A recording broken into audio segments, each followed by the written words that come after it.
we're calling it Ecommons. It's an institutional repository service. You can see the definition that I've put up there.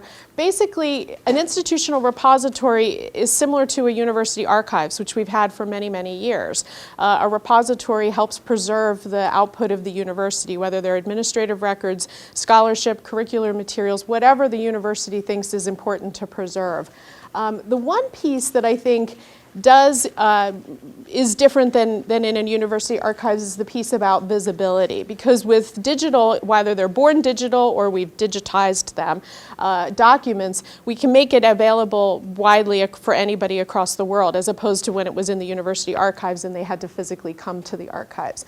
So at its most basic form, Ecommons is an institutional repository, but that's the only time I'm going to use those words. That's library jargon, but that does try and explain what we're trying to do here. The software that we use was developed, it's called Digital Commons, and it was developed by B Press, which originally was Berkeley Electronic Press. They developed it to publish some of their journals, and then they expanded to allow other kinds of materials to be loaded into the service. It's a hosted service, which means it's actually at the B Press servers, and it's backed up and all that kind of good stuff. So we're not using storage here on campus for the information that we're putting in there. So let me bring up the site. This is our Ecommons site. So there is a couple things that I wanted to point out. Over here is basically the table of contents. Down here, we're trying to show you the different kinds of content that are listed in the service. It allows for us to host journals. Obviously, that's what the software first started as. Host conferences and events, especially ones that we want to, or solely ones that we want to archive the contents, newspapers and magazines, and the primary focus of today's faculty scholarship. But I just wanted to give you a quick overview of what's currently in the system.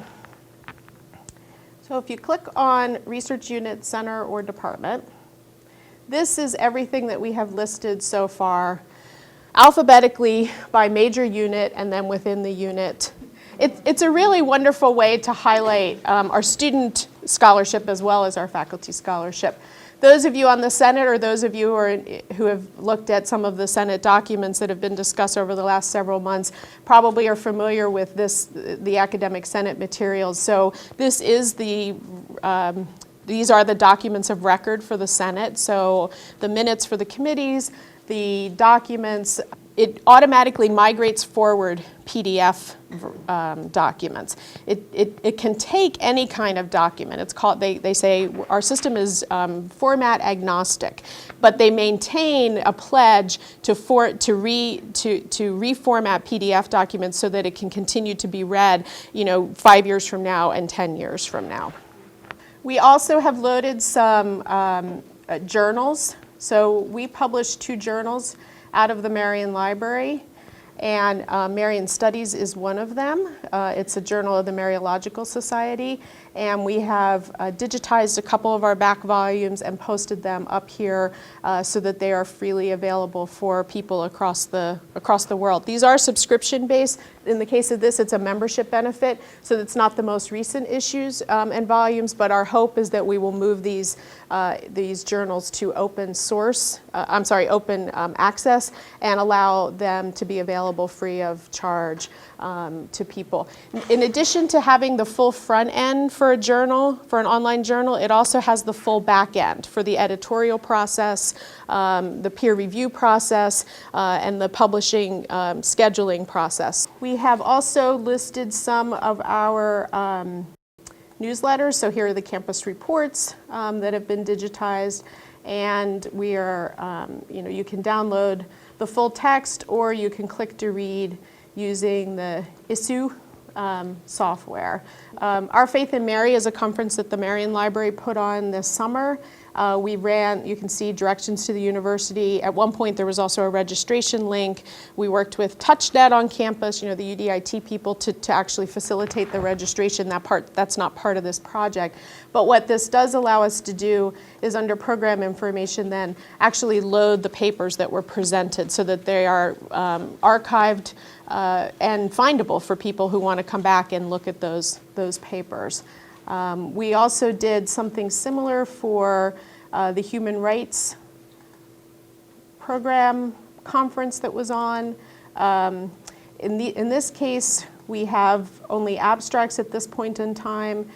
There was some conversation around whether some people might be going to publish something fuller. So we have the ability to add full presentations, PowerPoint presentations, handouts, anything that might have come along as part of a conference, we can put in this site so that it's fully available, moving forward. The main purpose of today's presentation is to talk about how this can help faculty make their work more known. And I'm going to show you. This is a list of biology faculty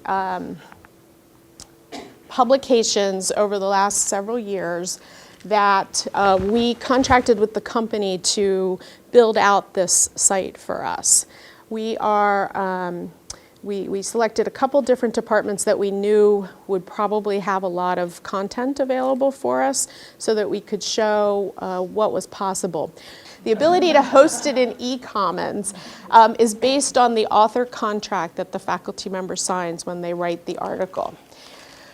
So what we did is we had the company go back and look at a list of publications from the biology faculty. They went into a site that allows that describes what the typical author contracts are for that particular journal publisher. And these are the ones where the journal, where the publisher PDF, the final published version that appears someplace on the net, on the internet behind a paywall, where that one was allowed to be deposited on an on-campus site. That is a fraction of what most people publish. Biology happens to publish quite a bit in open access and also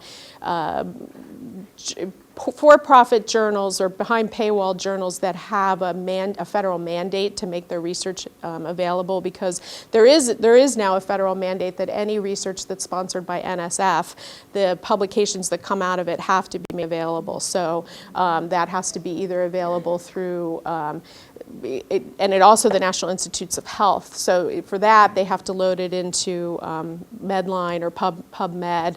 But the option to load it into your campus repository is one of the ways of fulfilling that requirement from the grant publications. One of the things what we can post up here is really the sky's the limit. We can do publications. And we don't have to have the full text to publish. So for example, if you've written a book, books will never be able to be, for-profit books will never be able to be posted in here. However, an abstract, a summary of the book, and a link to the book, we could definitely put up there. Now, an article with just an abstract, it starts to get iffy whether that's actually something that would be useful. But as long as you can link somehow to the full text someplace, I think that it's worthwhile putting it in there, because it makes it findable, and it starts to convey a body of work from a department. But the other thing to know is that I have heard of success stories where people have gone back to their publisher and said, I'd like to load this in my repository, and the publisher has given them permission to do that. So that's a conversation that has to happen between the author and the publisher. But we can do lots of other things. So for the libraries, we've done our presentations as well. We have had conversations already with a faculty member about using this to present data sets. We could do patents. We could do visual arts presentations. We could do videos of performing art performances. I mean, there's a lot of capacity in this system, and there's a lot of schools. This system is being used by more than almost 400 schools right now across the country. And it's also a way of then referring back to it. So if you're at a conference and you say, if anybody wants the full text of anybody, if you want to share the handouts that I have or the PowerPoint presentation, anything that you're willing to share, share, you can put up here. The other thing is that any entry into the system, you're given the option of putting in an author email for that. And if you put in the author email, what you will get then is a monthly email that has this kind of information in it. So this is the readership report that you get every month. So it says here, you can see your author dashboard shows you had 8 new downloads in the past month of your 10 papers in Ecommons. This brings your total readership to 40. And it tells me, this happens to be mine, tells me which ones that were downloaded, and if there was some that were downloaded based on a Google search, what the Google search language was. And then it gives you the opportunity to click the Visit My Dashboard button, where you can actually see a little bit more information. So some people got to it because they were on Ecommons, others, these are the other searches that have happened. Student preferences and study space was a Google search that brought people to this, and then the other ones just have one. But every month you get this, and you can see what of your publications, presentations people are using, and where they are coming from. It gives you a graph. So this was an old email, so now my total downloads are up to 48.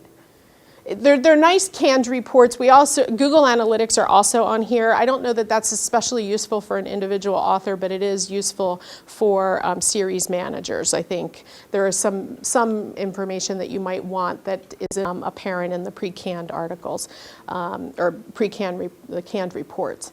But this shows for the statistics for a series.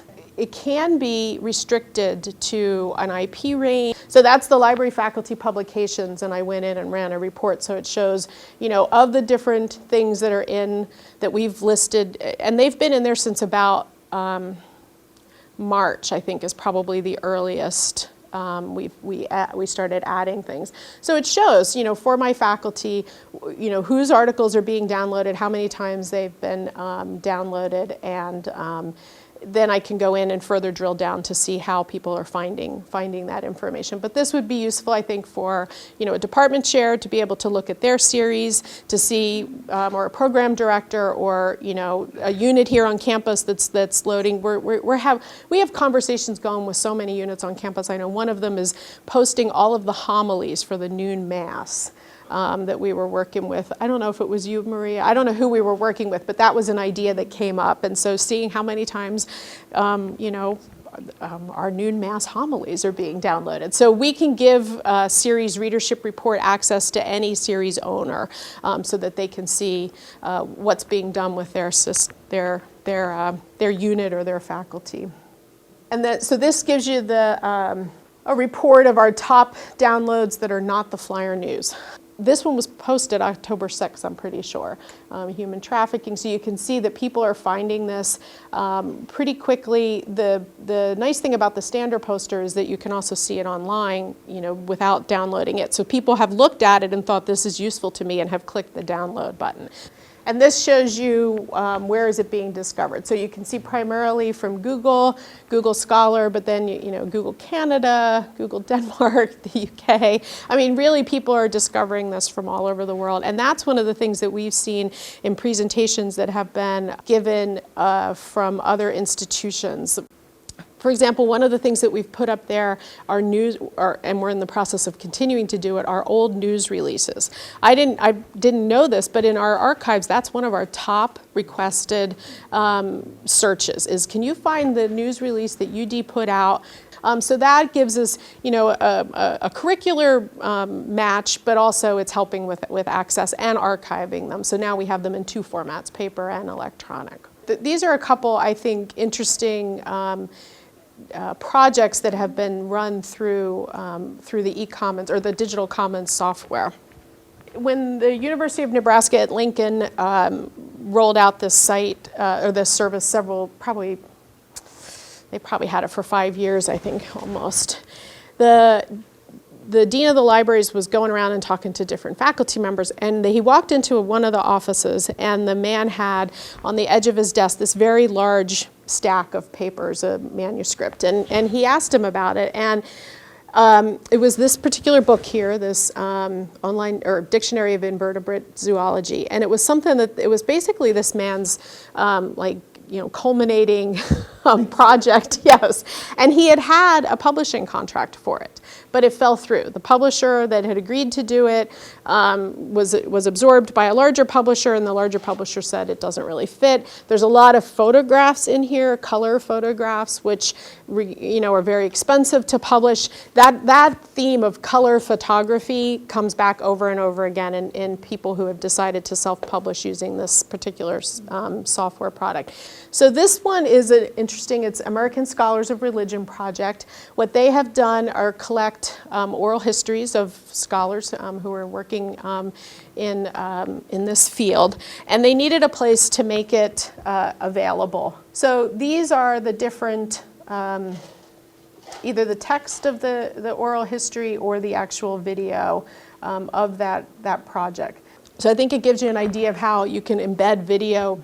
And then the last example I have, this is an interesting one. So Bryan College had a program during World War II where the co-eds on campus would write letters to the men and women serving in the U.S. military. And they put they have these letters by the name of the person here online. They scanned them all. But the interesting thing is they enabled the comment field. And this is one of the options that you can enable within a series to allow people to post their comments on it. So I'm pleased to see that letters from my father and his mother are included in your project. I have hundreds of letters, but few from these, so you can, it gave people an opportunity to respond to what you're putting in there. They have the transcription, and then they actually have the scanned in article, or I'm sorry, a letter that you can look at. So I think this has a lot of possibilities for our special collections, but I see other ways to use the comment feature. So when we talk about what are our guiding principles for putting content into the system, these are the 3 words. Whenever somebody comes to me and says, I have a great idea, I'm like, okay, tell me how it's going to improve access, tell me how it's going to improve our reputation, and tell me how it's going to archive it. It doesn't necessarily have to do all 3, but it should do at least 2 of them. Because at this point in time we don't have a new staff person yet. We have hired a grad assistant who's helping us with this. We do hope to have a full-time staff person dedicated to this service as we move forward. But those are the 3 things that we're looking at. So for example, we did have a conversation with a department on campus that was putting on a workshop, and they wanted to see if it was right to run that conference or that workshop through Ecommons. And we had no problem with it, except that they were paying the person to come and do the workshop, and that person was not willing, understandably, they're a consultant, to have the content of his talk archived on the site. So in that case, it really makes more sense to just have a website that you put up for the conference and then you take it down. Because if we're not archiving something, there's no reason for us to put it in this site. So that's pretty much what I had to show all of you today.